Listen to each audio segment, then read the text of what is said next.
Good evening. Welcome to the latest live edition of Last Bell Boxing, joined by regulars Andy and Darren. Good evening, gentlemen. All right, mate. All right, pal. How you going, Dad? Living the dream as ever? Yeah, always. And Andy's down at some ropey hotel down south, so, you know, Wi-Fi might... Well, your Wi-Fi is probably better than the one at home, to be honest, Andy. Well, it's about the only thing that does work in the hotel room, mate. Anyway, that's for another day. So let's move on. So we're gonna take a walk firstly through the AJ versus Ngannou card that's happening tomorrow night. So Andy, have you got these listed, Andy, or not? Of course, mate. When have I ever let you down? Well, I know you've been busy in that hotel room, but like I said, that's for another day. So I'll hand it over to you. My missus might be watching this. I won't go that far. Yeah, good point. Right. Okay. Let's. We normally do it in reverse order, but let's not do that. Let's crack straight on, mate. Did you get to see the presser or the weigh-in from the last couple of days? No, mate, I didn't. Have you seen it, Carl? Yes. What was your thoughts? So I thought AJ looked a bit nervous today because let's have it right. He's the one with everything to lose in this fight, isn't it? So I thought he looked a bit anxious. Right. But I'll be honest. I thought Ngannou was massive compared to AJ, but it's not the case, is it? Not when they come face to face. Height-wise. Height-wise, yeah. Because when I was in London at the press conference, from afar, admittedly, Ngannou looked like the bigger guy on all fronts, but it didn't look like that today. But I think AJ either is anxious or he's just ready to get the job done. I can't quite make my mind up. I think he's just ready for it, mate. There's a lot gone off, isn't there? And there's a lot of big egos there this week. Yeah. You know, Tyson Fury being there, the other heavyweights that are on the card that potentially could end up being opponents for AJ at some point. Zhang especially. Yeah, there's a lot of ego there, and he's probably just holding his own a little bit, not getting too involved. Obviously, there was that little spat between Fury and Ngannou at the press conference, which I thought was ridiculous. To be honest with you, it took it away from the spectacle, away from the fact that it was AJ's fight. I don't know why they allowed that to happen. It's though they wanted it, but then when it started getting a bit niggly, they tried to pull it back. Well, don't start it in the first place then. I thought Ngannou made a very good point, though, where he says boxing protects you, Tyson, because if it was on the cobbles, I'd finish you like that. It certainly wouldn't in an MMA ring. So, but yeah, I agree. I think Frank Warren was the one who said you've got Saturday to worry about, concentrate on that to Ngannou, wasn't it? Yeah, but they allowed it to happen. They went to Tyson for a question. I mean, why involve him? You know what he's going to do. Just strange, mate. I get him being there, understand that, but just a strange kind of thing. He took it away. They didn't go to him for a question, did they? Because he didn't mic him up or anything. It was just that Ngannou. Yeah, Ngannou mentioned Fury. Right. Okay. But what I mean is they didn't try and stop it from happening. They allowed Tyson to come back, didn't they? I know he wasn't mic'd up, but they allowed him to shout and then react. And allowed Ngannou to then react again. So it encouraged the conversation. It shouldn't have happened. But I just think they're looking at what's going to happen. Because let's have it right. AJ comes through this for me, and then it's AJ versus Fury, isn't it? As long as Fury beats Usyk, what looks like twice. It's going to be interesting to see, isn't it, how much improvement Ngannou's made over this period of time. Because he's had that extra time to just focus on boxing and not have to worry about the other aspects of MMA. Or wasn't it Fury had an absolute nightmare of a night? Oh, he definitely had that, mate. No, that's a massive point. he definitely had a really, really bad night. But you've got to give respect to Ngannou, someone that can take the shots. I mean, he took a flush elbow from Fury, flush, and didn't wobble, didn't move it. He has got an amateur background though. He did fight for Cameroon, didn't he, at youth? So he's not a complete. I know he went into MMA and that, but he's not a complete novice. He's not a complete novice, but he's not a boxer. Like I say, let's see the improvement. He's a striker. It's a Dazzle explained it better than me, but it's a completely different. It's a completely different art. Am I right, Daz? Yeah, it is. I mean, it just, mate, I don't know what to make of it. I feel like I've gone to sleep in normal land and woke up in parallel world. You know, well, that's exactly what you've done. You've gone to sleep and then you've woke up, and also, and the kingdom's taken over, and it's not reality anymore. I was like that. I fell asleep and then woke up and looked at Ebony Bridges' new trainer. I thought, am I awake or what? Oh, Dazzy's proper putting it on you tonight, mate, innit? Well, she's probably had no better to do. I know you can have my voices back, fella. Thinking like we Ngannou and stuff. Yeah, he had a few amateur fights, I believe, when he was young. I mean, just put it into context, Tom Aspinall is the UFC heavyweight champion, or interim, whichever. Francis Ngannou was UFC heavyweight champion.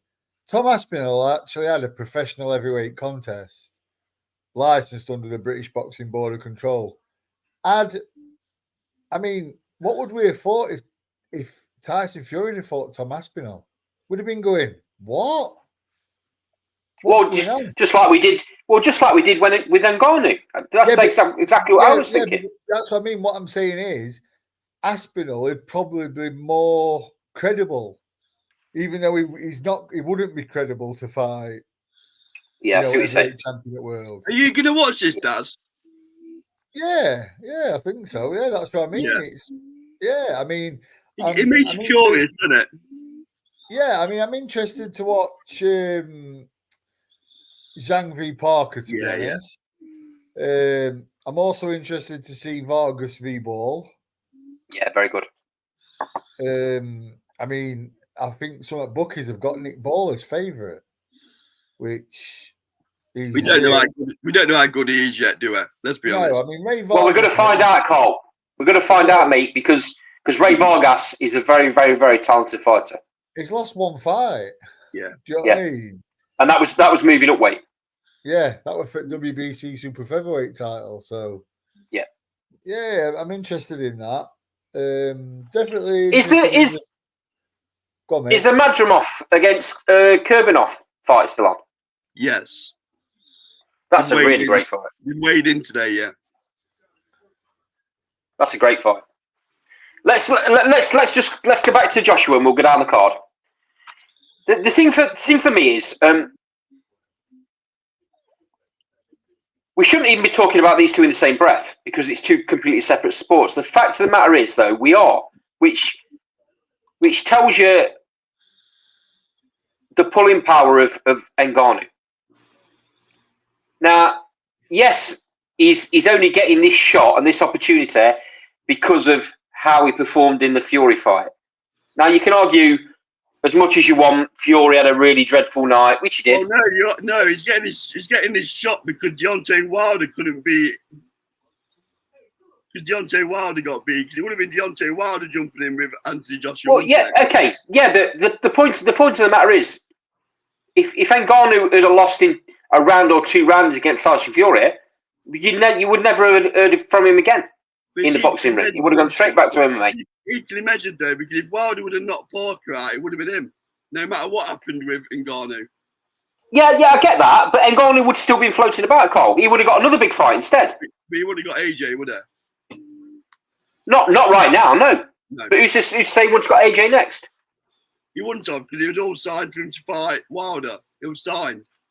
No, I mean after Wilder. Who's to say that while AJ was waiting for the 2 fights between Fury and Usyk, that he wanted to step in with Ngannou after that. It's all hypothetical, but I think it would have been Josie Parker who fought Ngannou next. If the stars were aligned.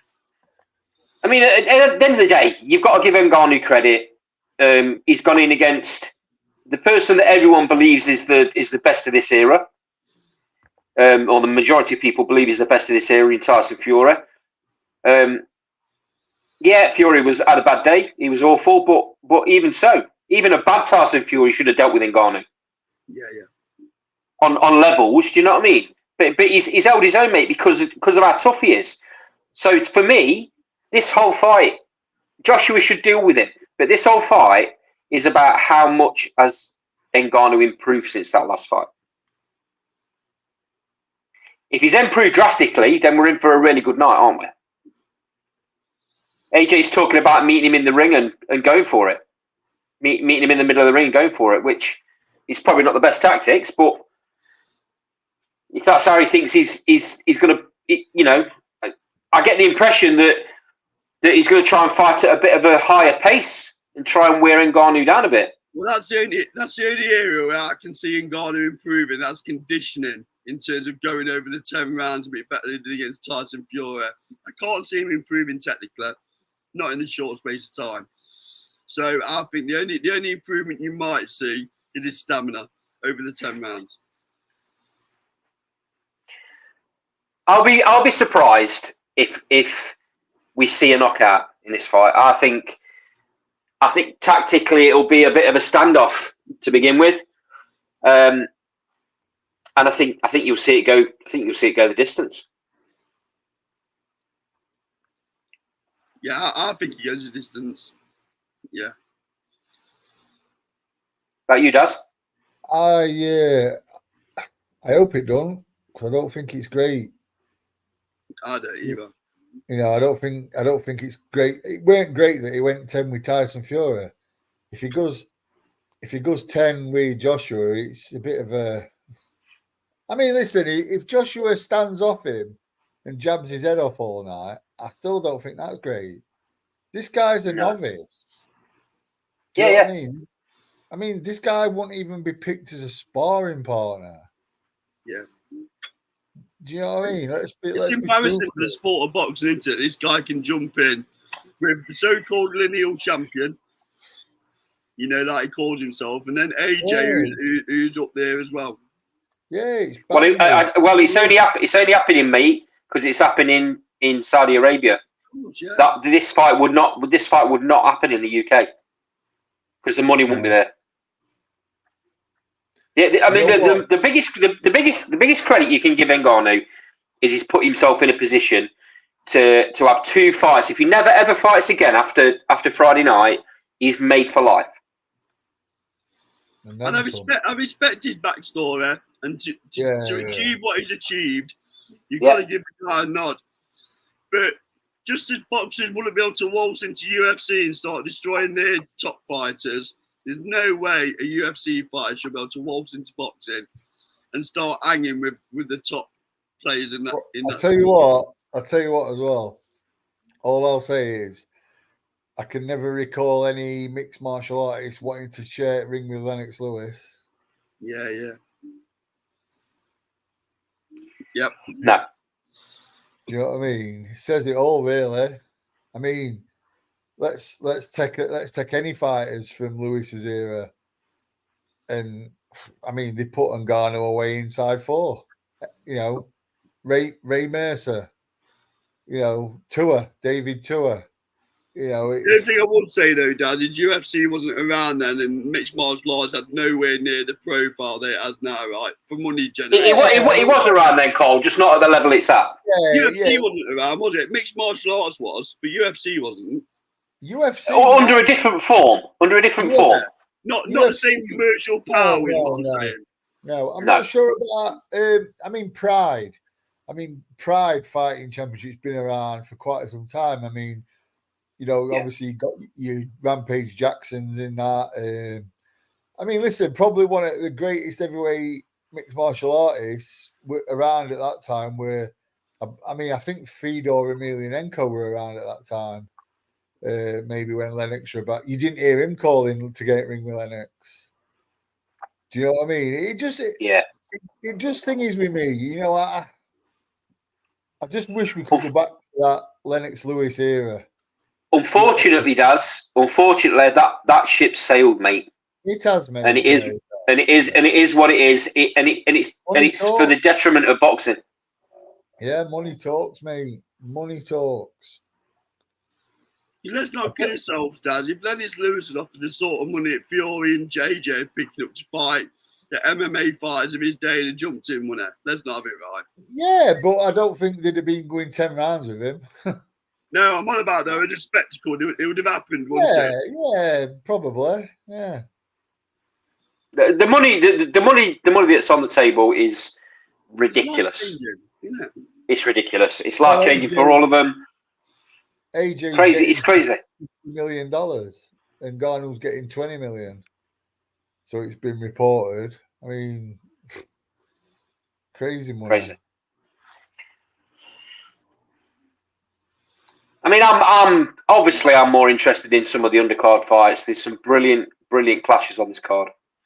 I'd go as far as to say this is probably the best card of the year.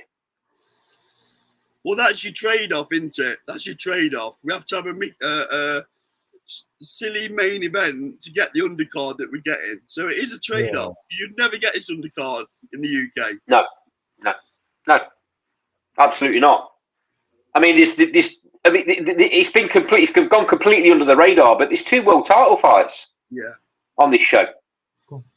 and the only thing that's been talked about is AJ and Francis Ngannou and Zhang and Parker. I mean, but that's just not heard of. 2 world title fights on one card, and no one's even talking about them. Anyway, moving down the card, Carl. Zhang Parker. It's really interesting this because Parker's got this like second wind, seemingly. I mean, he did. I mean, you don't know what sort of shape Deontay Wilder was really in that fight because he didn't look engaged. But that being said, exactly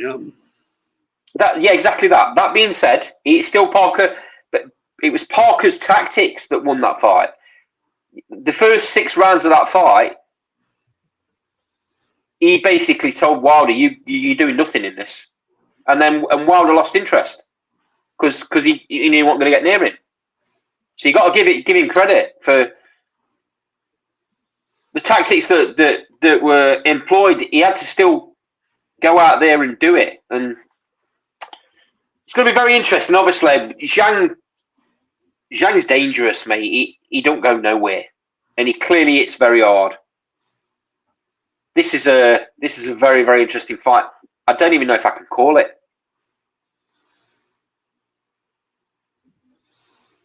Well, I can. So, do you want me to give you my opinion? Yeah, go for it, mate. You sit on the fence. So, I think Parker's going to beat him. Zhang's coming extremely heavy. I think he's 270, something like that.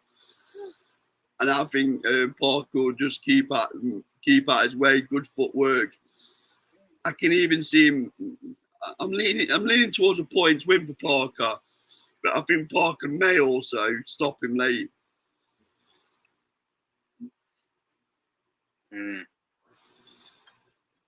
What about you, Daz?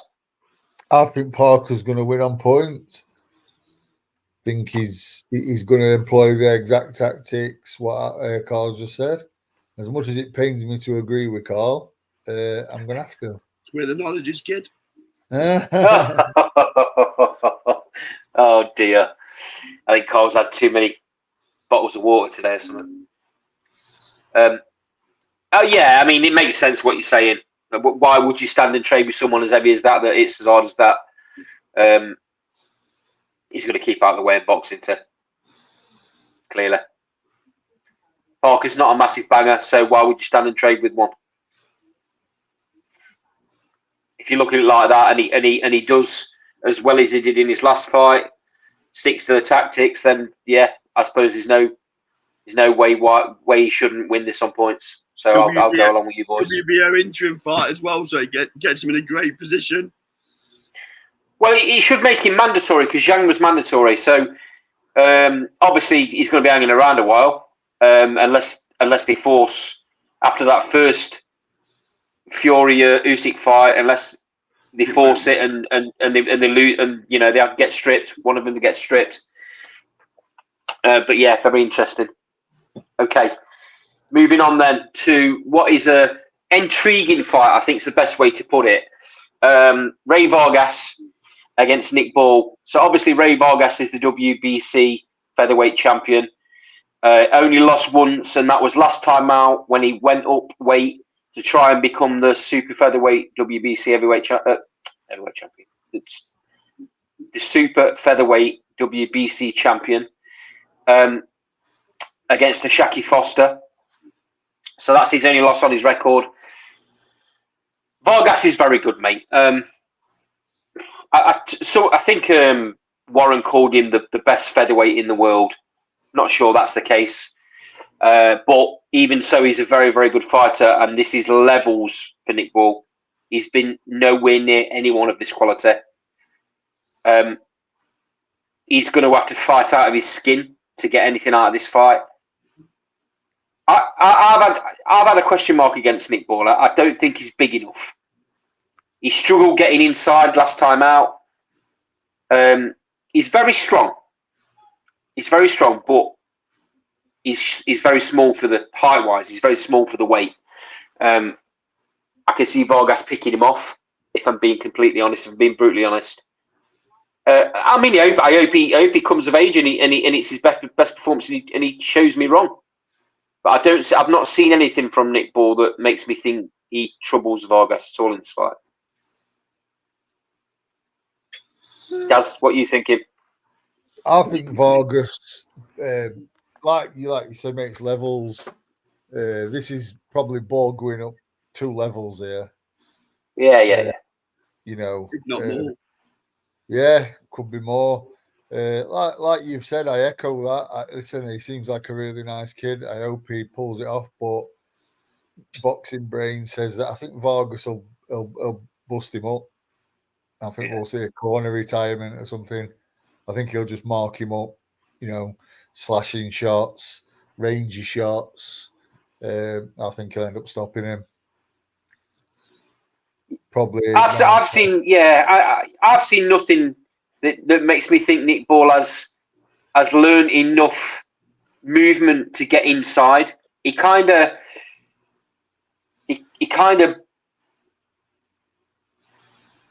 forces his way in rather than tries to get in behind shots at times. He ran out of ideas last fight, didn't he? Let's be honest. What I will say is I think he'll not disgrace himself in this fight. And take him rightly. I think this fight could be the making of him. This could, if he learns from it, it could make him. Yeah. Yeah, I see that. I see where you're coming there. I think the carrot that Vargas has got dangling now is a unification with Luis Alberto, isn't it? Yeah. And you got Cinco de Mayo coming up and some big Mexican nights coming up with Canelo by the looks of it. So I think them two could quite easily land on that undercard. Yeah. There's a big incentive for him, isn't there? And let's be fair, he's been there and done it, hasn't he? Yeah. So I get the feeling this is a bit early for Nick Ball. I think it props for him for taking it. Yeah. But I think it may just be a little bit too early. Yeah, I'd go along with that. I'm not sure about the stoppage. I think Ball is very tough. Unless you're right, Daz, and they pull him out, because I can't imagine he'll go down without a fight. So I see a points win here, but I think it'll be a fairly wide one. Even though Ball will be in the fight, he'll be in each round, but I think Vargas does enough to win the majority of them. I'll go as far as saying I think this could be a little bit of a mismatch in terms of quality. I think Vargas will keep him on the outside. He's bigger, rangier. I think a bit like what Daz said, he'll start by jabbing his head off, and then I think think Ball might get busted up a little bit.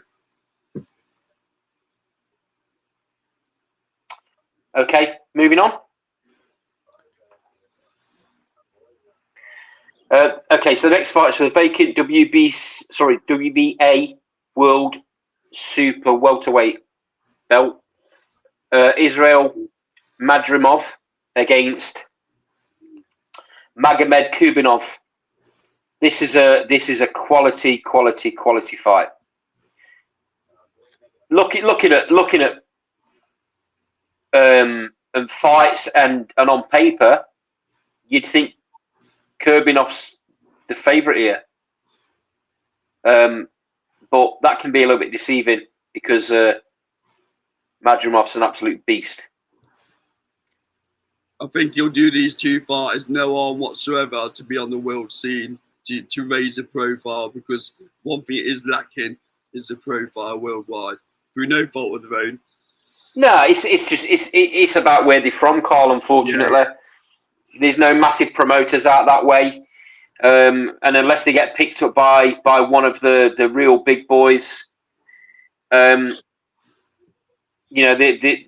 absolute warriors that just don't see the big time or don't see the big glitz and glamour that they deserve.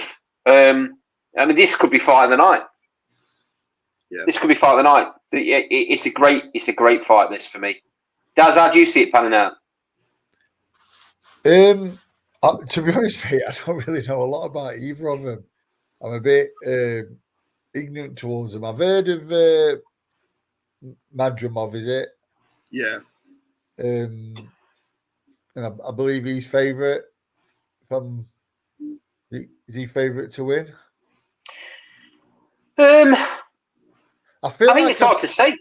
It's a 50-50 on this. I feel like I've seen one of them box somebody, and I was quite impressed with him, and I can't actually remember which one it was. That probably tells you what Carl just said, that the profile's not been given the just deserves. Yeah. I feel like I've watched one of them because the name's ringing a bell, but I can't for life of me remember who. But I do know it's probably one of them, and I do know I was very impressed. So I'll be watching that. Very, very. Listen, like you say, it probably could be best fight on card. Yeah. It's definitely got that potential. Hakan, welcome to the show. Thank you. Came on a little bit later, but I'm here now. No problem, mate. It's good to have you on as always. You only just got off at plane. No. Oh, you've been at home for a few days. Yeah, but it's just less than 2 weeks to Sheffield, though. Yeah, you're going to Dalton Smith card, aren't you? Yes, I'm coming from. It's exactly 2 weeks today when I'm coming. I'm coming on the Thursday on fight week. Top stuff. Right, so give us your opinion on the fight we're talking about, which is Madrimov against Kurbinov. Hakan? Oh, that fight is difficult. I'm not an expert of those fighters. So I haven't read about their fights before this fight. Okay. But I think that I think it could be a very even fight. So I should have read more before the show about that fight. Me and Akan's going to have to do his own work. To be honest with you, Daz, I'm the same. Yeah. There's not a lot about them. There's not a lot that's been out there on the big boxing scene, and they deserve better. To be quite honest with you, but it's where they're from that they just don't spark, do they? They're not going to be massive ticket sellers in the UK or the States, and that's what these promoters look at. You know, they're going to have to fight away to and win world titles in foreign land to get massive fights. It's just how it is. Hakan, while we've obviously been through a lot of the card already, let's get your quick opinion on some of the fights we've spoke about already. So Ray Vargas against Nick Ball for the WBC featherweight title. That's a great fight, and I will go for a late stoppage for Nick Ball, and wow, that's what I'm hoping for too. Right. As you know, I'm very much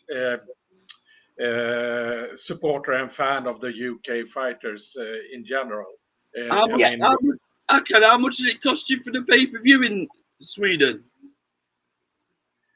It cost 200 Swedish kronor, and the exchange rate for the pound, it's so heavy. So in pounds, it's very.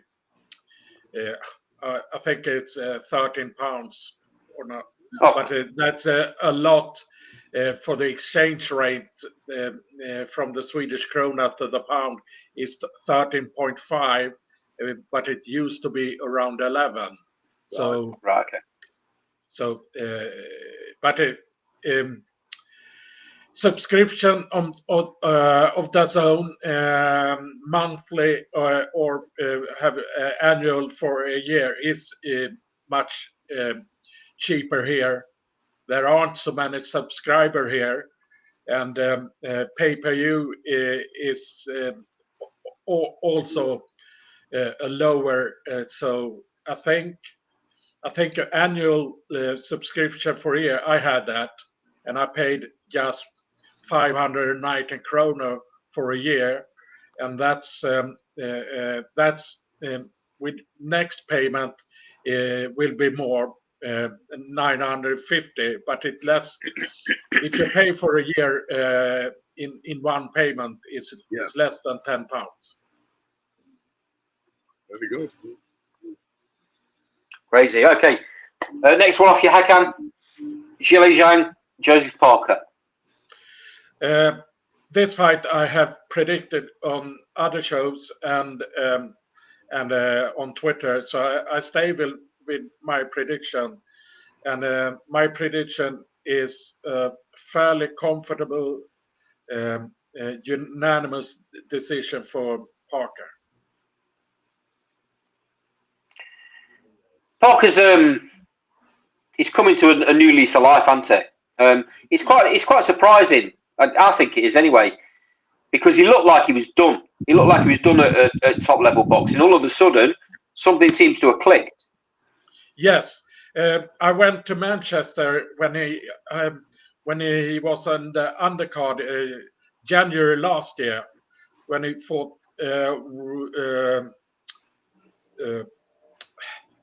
I lost the name, but the cruiserweight Massey, when he fought Massey. Yeah.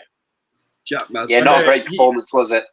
No, it wasn't. And so what he has turned around his career after the Joyce lost.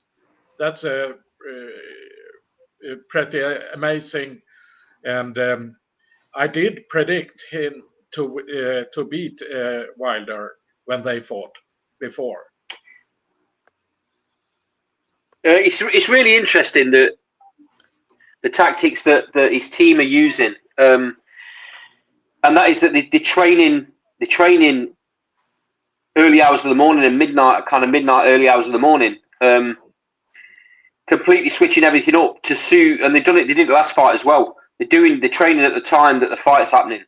Does that make sense to you? Is that why you think he's so energetic now in his last fight and potentially this one?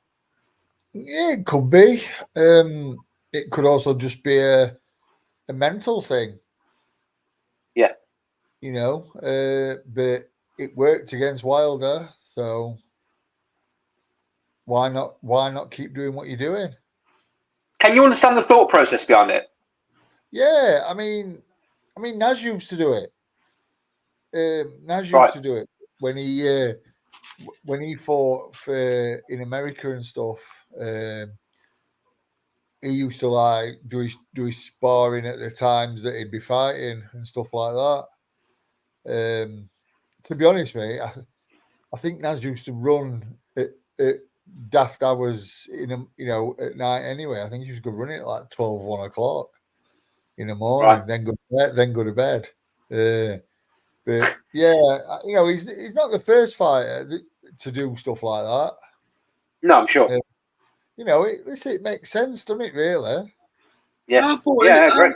common practice does, isn't it? Because obviously it's all about your body clock, right? And energy levels. I'm sure there's some sports science behind it. Yeah, I mean, to be fair, mate, more than sports science, it's common sense. Yeah, yeah. I'd have fighters doing that. To be fair, if they were fighting at 10, 11 o'clock, in America, I'd be having them sparring at that time. To be fair, everything would be tailored to be aimed at performing at your optimum at that time. Do you know what I mean? I just think, Yeah, I mean, but it's not just the training, is it? Everything changes. Your sleep pattern changes. The times you eat change. Yeah, well, I mean, his running times will change. Yep. But that's I mean, I think it's common practice. To be fair,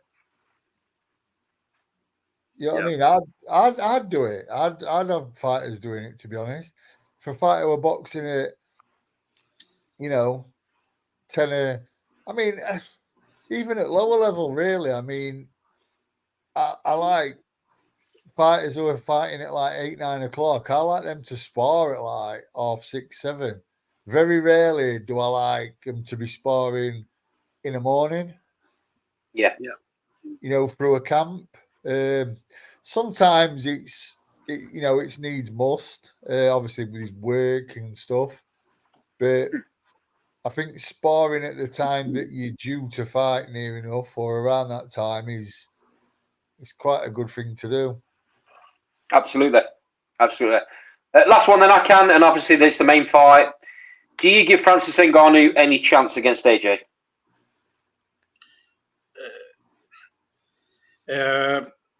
In heavyweight, everyone has a chance, but I don't believe Ngannou has so much of a chance. I think I will go for AJ UD, but a dominating UD so he will win most rounds. That's what I think.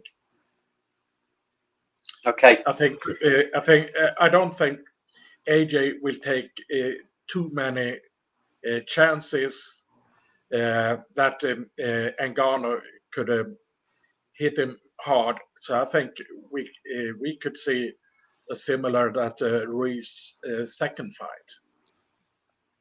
the rematch for Ruiz. Yeah. See, I think thinking about it, I think under Ben Davison he's going to seek and destroy him. Could do. I think he's. Well, that's the way Ben Davison wants him to fight, isn't it? Use your attributes. I think he's going to seek and destroy him personally. Although Ben Davison did work with Lee Wood on the Lara fight in terms of fighting on the back foot a bit more and keeping out the way, didn't he? So he can do that. Yeah, but Lara were a professional boxer. Yeah. From what I've seen from Ngannou, as much as people were raving about him, which I wasn't, he was very. Is there to be it? Right. A bit basic. Looked like he'd been trying to work on the fundamentals. Just basic. And I think, AJ. Listen, AJ's a banger. AJ's a serious puncher, and I think he's gonna Ngannou, and maybe he's gonna make Ngannou think, I think I might go back to cage. That's what he's got to do. He's got to do what Fury should have done to restore a bit of credibility. Cut this momentum off that he's got going. Yeah. I mean, what happens if Ngannou beats AJ? What then? Do you know what I mean? It's like, come on. Well, if that happens, Daz, Ngannou gets a shot at the world title at some point in the next 2 years. Crazy, mate. Crazy. I know it's crazy me even saying it. I'm thinking I'm crazy with the words coming out of my mouth, but that's what'll happen. Yeah, listen, Francis Ngannou seems like a really, really nice guy. Seems like a really nice guy. And I tell you what, I'll be honest, I loved what he said the other day to Fury. Yeah. I thought, you know, that showed a bit of class about him. You know, when he said, "Listen, boxing rules save you." You know, And he's right, Dad, right? He's right. Yeah, of course he is. He says, if you're in my world and I lose it, you best be 5. I mean, where he got the term 5 meters away, I don't know if that's the measurements of the cage, but he says, you best be 5 meters away because else you're going to have a very bad day. You know, yeah, of course he will. Listen, all he has to do in the cage, take him straight to the floor, game over. Yeah. You know, I'm not. Listen, lads, if he sticks at it,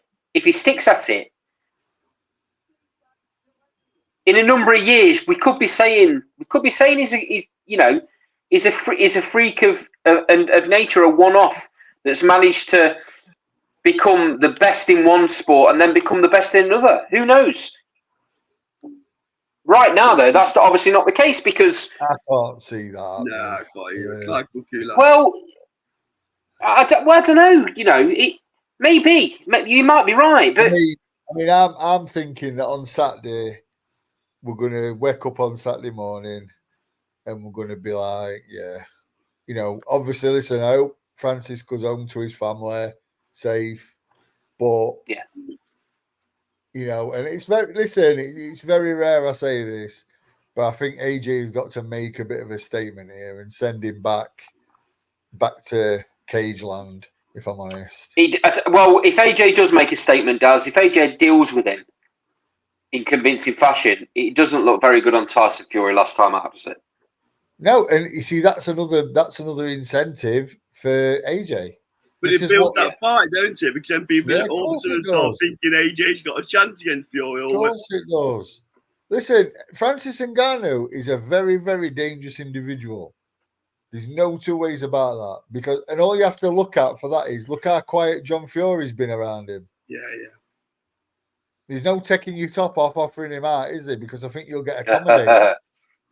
Do you know what I mean? He's a dangerous individual, and you've got to respect anybody in combat sports that want to try their hand in others. But he should have done it. You know, he should have fought at a lower level. And then, you know, eased himself up because he could listen. Let's be fair. He could have fought 10 bums, stopped him, and then been a bit more credible. Yeah, but the thing is, Daz, he's coming. The whole point of his coming into this sport is he wasn't paid what he was deserved to get paid in the UFC because of their pay structure. Of course. That's the only reason he's done it. That's the only reason he had that fight. And good luck to it, mate. I'm not being funny, but if someone said to me, right, just turn up to Saudi Arabia on Saturday and you'll get 10 million quid for having a go at Joshua, yeah, pass me my gloves. Exactly that, yeah. Yeah, I'm going to last 10 seconds, but, you know, you're going to do it, aren't you? Yeah. Of course, mate. Yeah. I mean, if someone said, listen, do you want to have a pop at Anthony Joshua in 6 months? So I'll give you 6 months to get fit, 10 million quid. You're going to say, yeah. Do you know what I mean? Someone who, fat and unfit like me is going to say, yeah. So Francis Ngannou, who's top at tree in one combat discipline, and he's a very fit guy who can punch, done a little bit of boxing, of course he's going to do it. And I salute him for it. And like I've said, listen, I want to know who his manager is because the man's a genius. Yeah. The man's an absolute genius. Yeah, exactly that. And I'm conscious that Carl's got some decent topics that are going to create a bit of argument between us, I think. So let's move on. There's some other really good fights on this card, but let's move on, Carl, because I know you got some good topics for us to talk about.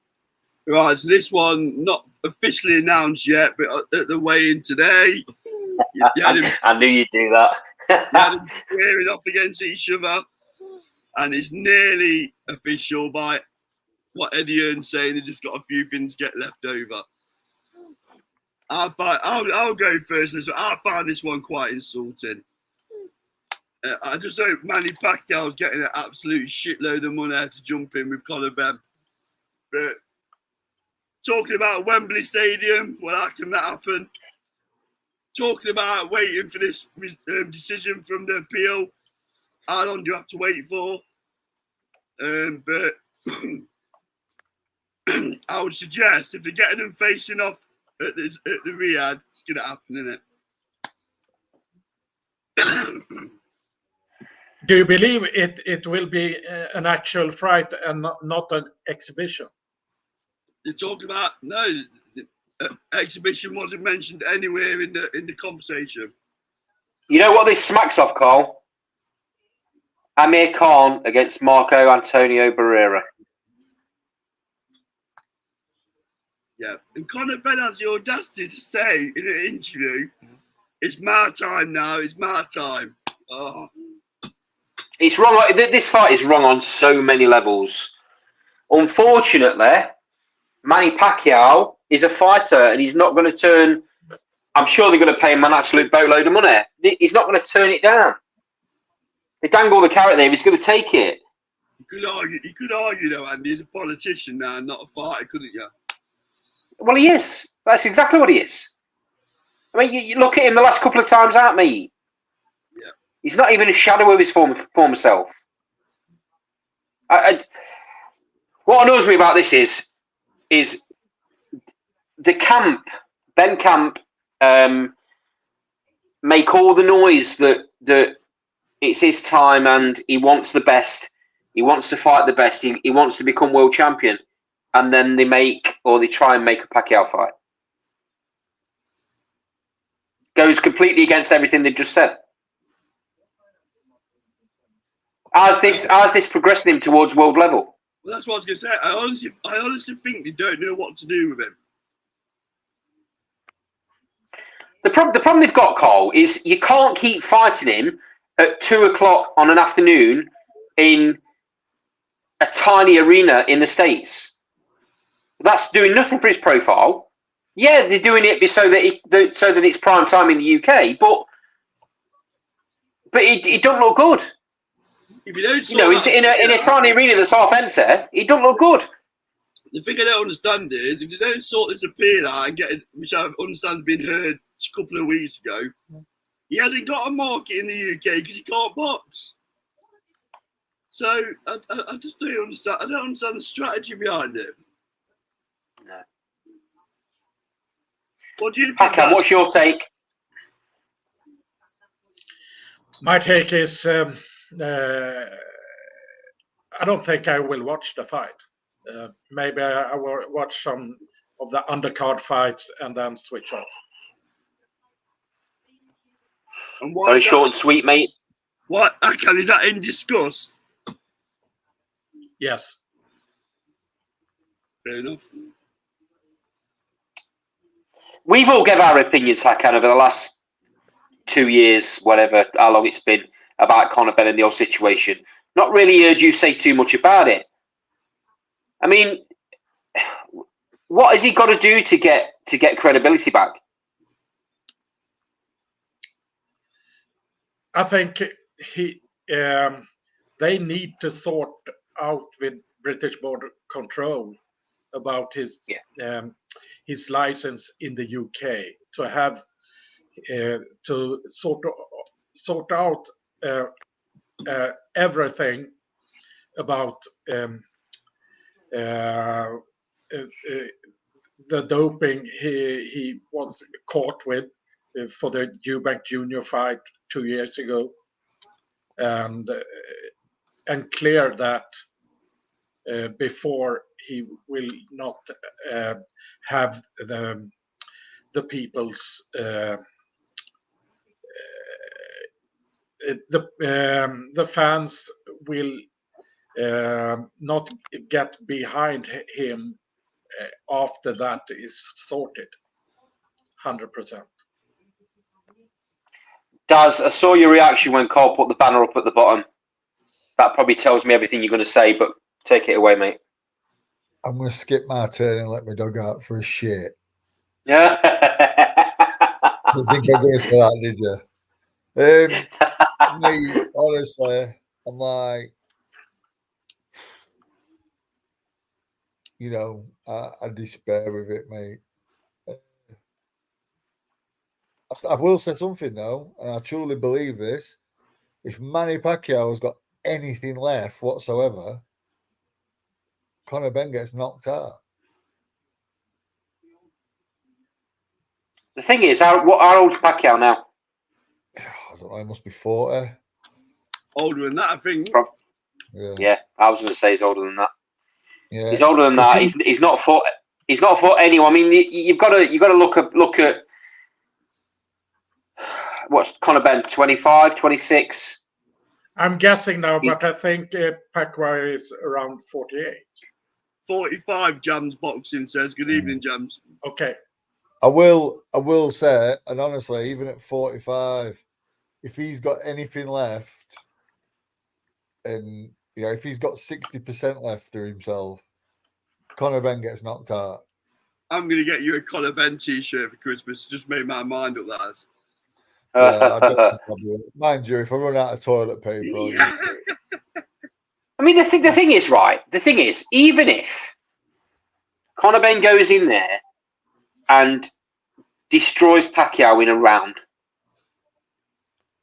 what credibility does that give Ben anyway? No, it's a no-win situation. If he goes in there and Pacquiao rolls back the years and knocks him out, he's been knocked out off an old has-been. Yeah. Right? If he beats Pacquiao up in a round, then, well, you've beat an old man up. Yeah. Do you know what I mean? I don't understand. I think you're right, Cole. I think you're right. I think you're right, mate. They don't know what to do. No, I hope Manny Pacquiao's getting an absolute ton of money for this. I pray he's getting a ton load. I pray. When's it being tarted for, Cole? They've not come up with a date yet. All they've said is that the finishing they're very close to announcing officially. He wouldn't be drawing a date. It just stinks, mate. It's just don't like it at all. You know. Well, on that note, let's have it even.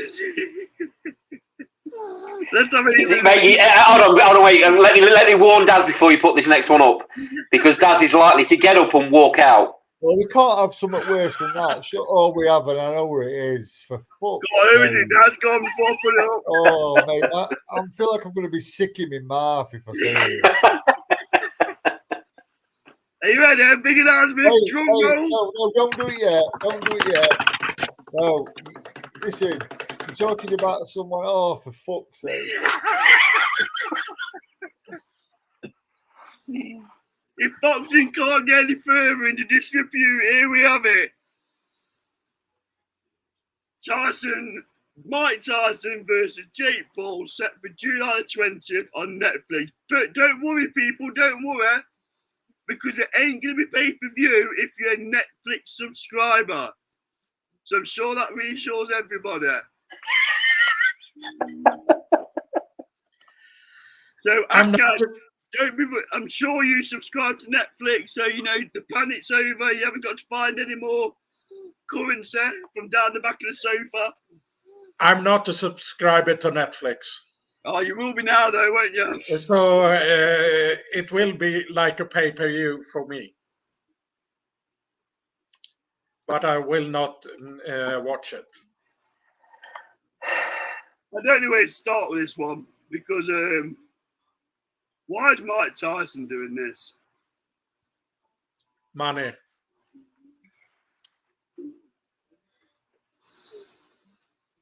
I don't understand. No, I don't understand. He don't need the money. He don't need the notoriety. He's still he's still Mike Tyson to everybody. But doing things like this. Imagine, mate. Imagine if Jake Paul knocks him out. Just think about that for a second. Can I just reply to Jams? And he says it's just a payday for Mike because he's broke. He's not broke, actually. He's not. He's actually back in the millionaire bracket because he runs a very successful cannabis growing company, cannabis CBD company. It's actually made him multi-millionaire again. So we can't even say that it's for the money. But listen, you know, if I were Jake Paul, right? I mean, by all accounts, he idolizes Mike Tyson. Thinks Mike Tyson is the best heavyweight ever. Now, if it were for a payday, just pay Mike Tyson £5 million to train me for a few months. He's got the money to do that. You know what I mean? It's another one. We all know, right, that Mike Tyson's 57-year-old. He's an absolute shell of what he was. But that's against other proper professional fighters. Now, make no mistake, if it's Jake Paul on chin, Jake Paul's chin's going to be on Mars. So you can't tell me that Jake Paul is not going to, you know, he's not going to say, you know, just, you know, go easy or some sort of stipulation where Mike's not going to rip his head off. Mate, it just, oh, God. Do you know what I mean? Jake Paul needs to tread very lightly here because if he acts the way he normally acts at a press conference or a build-up and he rubs Mike Tyson up the wrong way, he's asking for serious trouble. Mike Tyson's not the Mike Tyson. Mike Tyson's not the Mike Tyson he was. It is pantomime, and they'll be in the background, mate. They'll have an agreement, won't they? Well, this will be an exhibition. This won't be a professionally sanctioned. No, they're talking with WBC about making it a pro-recorded fight. Oh, come off it! Seriously. Yeah. I'll tell you what. No, well, I'll tell you what. Right, WBC can say, "Oh yeah, we'll give you a belt to put on this fight," but this is where you can't sanction it. This is where the commissions in America need to have a pair of bollocks. Say, listen, Mike's 57, you know, and his last few fights, he was absolutely shot to bits. We are not sanctioning this fight. Listen, this is another Nigel Benn Sakio Beaker. You know what I mean? Thank God that didn't happen. Yeah, exactly. So to me, this is where the sanctioning bodies have got to like, listen, I'm not just saying for Mike. I mean, come on, Jake Paul can't do out to him, can he? But what if Mike hits Jake Paul right? He's never been hit like that in his life. No. They snap his neck. Do you know what I mean? Listen, if the WBC put a title on this, a belt on this, then I'm sorry, but they need to take a long, hard look at themselves. They will do. I mean,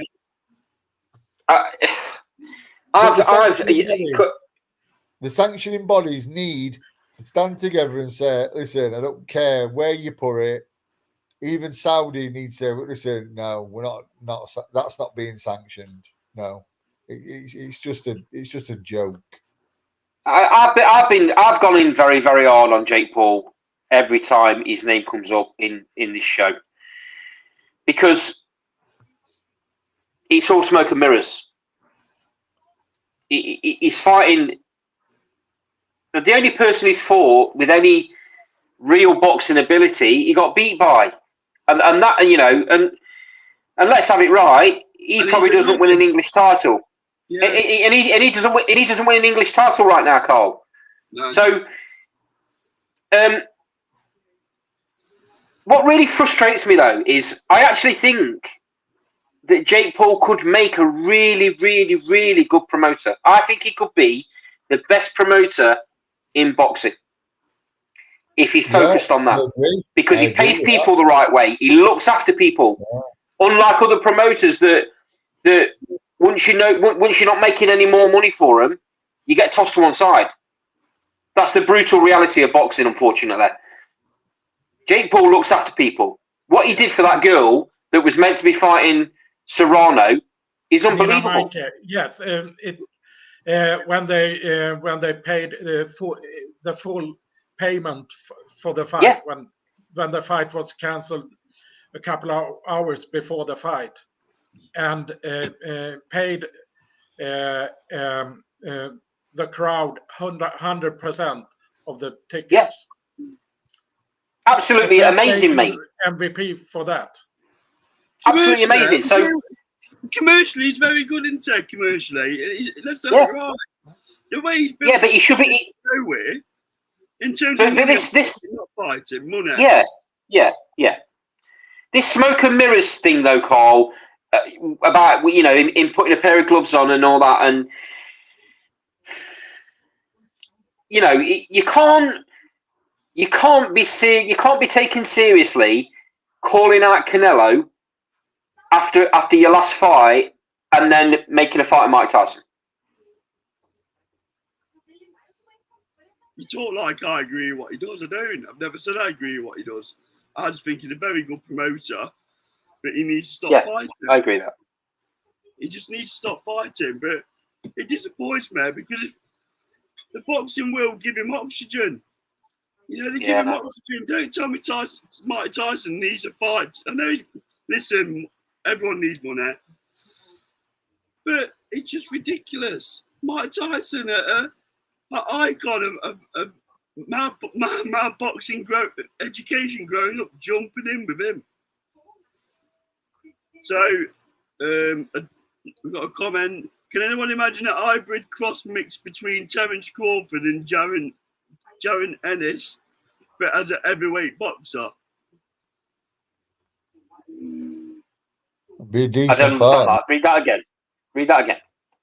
Can anyone imagine a hybrid cross mix between Terence Crawford and Jaron Ennis, but as a heavyweight boxer? So I'm assuming he's been in them two fights at heavyweight, I'm imagining. It's not really a comparison, is it, to be honest? I still don't really understand the question or the comment. I think he means the attributes of both, but in a heavyweight. Heavyweight. Oh, well, that'd be crazy, wouldn't it? Yeah. That'd be crazy if that was. They'll probably lose some of their attributes, though, because we're carrying so much weight. Is the honest Yeah. truth. Anyway, Carl, can we move on, please? Well, I'll be honest with you, that's it. Unless you've got any topics. No, I guess we can mention the show we're going to on Saturday, which is a local show in the East Midlands, Arleston or Derbyshire. There's an absolute barnstormer of an headliner. Fraser Morgan is fighting Sean Bruce for the vacant Midland Super Flyweight title. There's an interview with both of the guys on the channel, and also an interview with the promoter, Harry Ashton. They're definitely worth a listen, if I do say so myself. Some interesting stuff there. Interesting about the boys' careers and the backgrounds. Really looking forward to that fight, Carl. It's going to be absolute quality because they're on a level. Them two lads.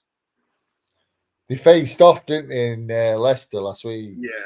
They did, yeah. Yeah, they did, yeah. Yeah, it's anyone that can see this. I don't even know. I don't think it's been streamed anywhere. But if you do get a chance to see this fight, believe me, you want to sit down and watch it. It's proper small old 50-50 fight, isn't it? That's the truth of it. Absolutely that, mate. Absolutely that. The atmosphere is going to be outstanding. There's a bit of needle because it's East Midlands. Sean Bruce being from Leicester, Fraser Morgan being from Derby. It's in a Derby venue. I know Sean's sold about 100 tickets. Fraser's done really, really well on his tickets as well. It's going to be a great atmosphere, mate. I can't wait for it. It's going to be a brilliant fight. That's all from me, folks. Okay, anything that you want to raise before we close the show? Yeah, as you know, I have been at the GBM Sports twice, and I'm looking forward to the Coventry show on Saturday on TalkSport Boxing. So I will watch that. Are you not over this time then? Can you watch it online? No, I'm going over next in 2 weeks. Sheffield. For Sheffield. Yeah. I tell you what, that is an absolutely brilliant fight. That's an absolutely outstanding fight, and it puts